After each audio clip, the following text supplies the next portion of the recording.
Hi everyone, it's me again, Kiana, and welcome back to my channel, or welcome if you're new here. My name's Kiana. I do bookish videos here, book reviews, book vlogs, book hauls, book tags, all of the above. And today we're going to be doing my review for The Coldest Touch by Isabella Sterling. This is the very little edition. I'll try to link that unboxing somewhere on the eye. So for those who don't know how I do my book reviews, I like to read the back, you know, the synopsis. I do my rating, my favorite character, my least favorite character, you know, why those persons are my favorite or at least favorites, what I liked, what I didn't like, and what I wanted out of the book now. And then if I tabbed it, I explain the tabs as well. So let's just go ahead and get started with this video. So on the back, it says, Elise is cursed. Every time she touches someone, she experiences how they will die.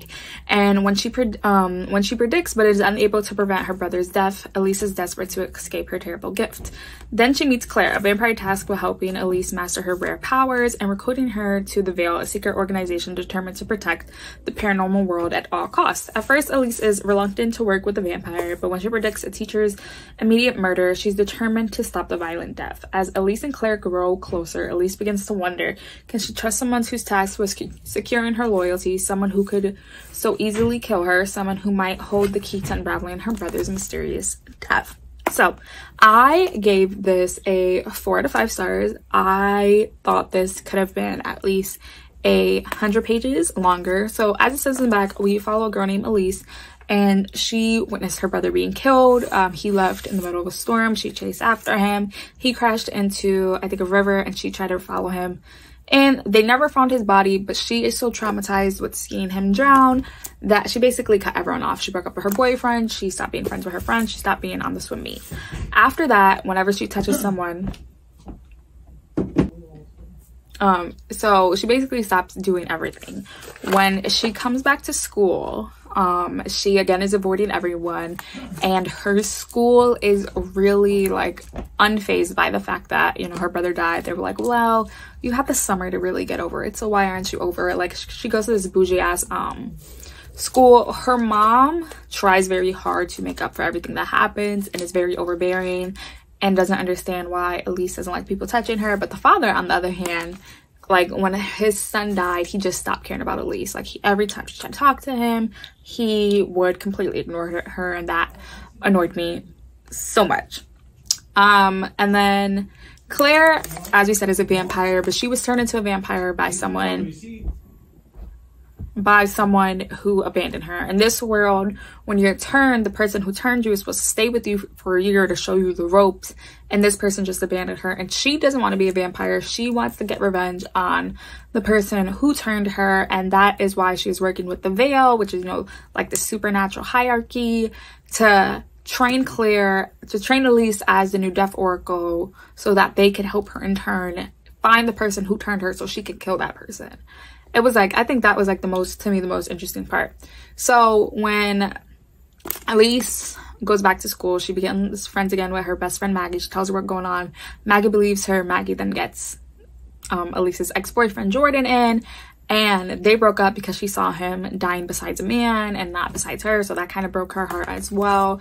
And this was so fucking interesting. You know, the plot twist of her brother being turned into a vampire by the person who turned Claire into a vampire, and this being used to try to get like the Veil like shut down and all of that. Like, I loved it, but I feel the ending, the reason I gave it as 4 stars instead of 5 stars is because the ending I feel was completely rushed. They could have added easily another 100 pages and it could have been amazing. So my favorite characters were Maggie and Jordan, which is Elise's best friend and ex-boyfriend. And the reason I love them so much is even after Elise and Maggie stop being friends, when Maggie comes back to school, and when Elise comes back to school and she goes up to Maggie, Maggie's like, okay, like, you did this to me, but okay, I'll hear you out. And I just thought that that was amazing. Like, even after everything, they bounced back in their friends. She was like, you know, I don't believe everything that's going on with you, but I believe that you think something's going on with you, so I will help you. And the same with Jordan. Jordan is like, you know, you broke my heart, but I still care about you, so I'll help you. Like, okay, something happened to you, there's a vampire on the loose, you're the Death Oracle. Like, he's just so nonchalant with everything. It's just like, all right, like, okay, I'll come for the ride. my least favorite characters were Elise, who is our main character, which is shocking, and Wyatt, who is Claire's vampire mentor. Elise annoyed me a lot throughout this book with everything that was going on. Yes, she was traumatized, but it was the attitude she had when nothing would go her way that like annoyed me, and she was kind of boring, if I'm being honest.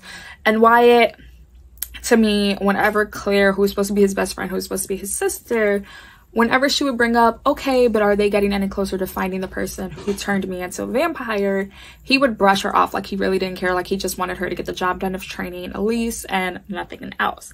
So what I liked about this book was the supernatural world. It reminded me so much of Twilight, like with the Volturi being the hierarchy, and the Veil, it was the same thing, the vampires being the hierarchy. It just reminded me so much of freaking Twilight with that.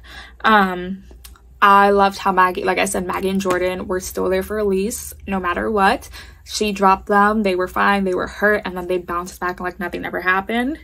The Death Oracle magic was the most interesting to me. I really enjoyed it, but I wish we had more of it. Like, we only had a little glimpse towards the end when it was like, all right, we gotta hurry up, we gotta wrap up this book. And I just wished for it to be more, you know. What I hated Elise's dad, how he dropped her off at the face of the earth, and he only really like snapped back into it when Caitlin, who was Elise's friend, ended up getting killed. He was like, oh my god, I thought it was you, because they described, you know, someone who looked like you, and I thought, oh my god, how could this happen to another one of my kids? And I love the fact that Elise snapped at him. Elise was like, it took you that for you to realize you were being an ass of a father to me. You wouldn't hug me, you wouldn't comfort me, you would ignore me like I died along with Nick. And oh, that man irked my soul. The school, I hated the fucking school aspect. This girl's brother died. What she and her parents believed, he died, and they didn't care. They were like, well, you're failing, so either get your shit together or we kick you out and you have to go to a public school. Like, that's like what they were doing. It just annoyed me that they weren't so like understanding with her grief. That bothered me so much, and I really wish that, you know, that wasn't the case sometimes, but that is, because I've dealt with it in my school. As I said before, Wyatt and Elise annoyed the shit out of me with the things that they did. And as I said, like, sometimes when reading Elise's chapters, I just couldn't because she annoyed me, so I put the book down for a couple times. But yeah, what I wanted, like I said, I wanted it to be at least 100 pages longer. I really wished if it was 100 pages longer and more detailed with the magic and what happened, like, it would have been a 5 stars. I wanted more of the Death Oracle magic. We only got some of the Death Oracle magic really towards the end when Elise meets, you know, the first Death Oracle and asks her how she can turn vampires back into humans and all of that. I really wished we had more of that throughout the book instead of it being rushed towards the end. And I wanted more sympathy with Elise and her grieving. Grief is such an emotional thing, and it takes such a long time. Like, you can't just snap out of it out of a couple weeks or a couple months. Grief will take however long it takes, and how unsympathetic people were with them, it just annoyed me. Like with Caitlin, before she got killed, was like, oh my god, her brother died, okay, but she really just couldn't stay on the swim team. Like, do you not hear yourself? Her brother just died and all you're worried about is the swim team meet. Like, are you serious? So let's talk about the tabbing before we wrap this up. I always write, let's see, on the inside cover on a sticky note what they are. So green is both world building and important things. Yellow is stuff that made me laugh. Blue is sad moments. Pink are fave romance moments. Purple, dark purple is shocking / plot twist. Orange is stuff that made me mad, and light purple is relatable. I had a lot of light purple in here because it just made me laugh with a lot of the stuff that was going on, like this on page 122. Instead, I go to the library and search the shelves for old favorites, greeting each book like a long lost friend. Reading everything is the one perk of existence, and it's only gotten better over time. This was from one of Claire's chapters, or another one being on page 150, when Elise is talking to her cat and she's like, just like that, no snacks and soda. So that is all for this video right here. I'll be leaving right here 2 videos you guys should go check out. I try my hardest to post between 2 to 3 times a week, and I will hopefully see you guys very soon with another video. Bye guys.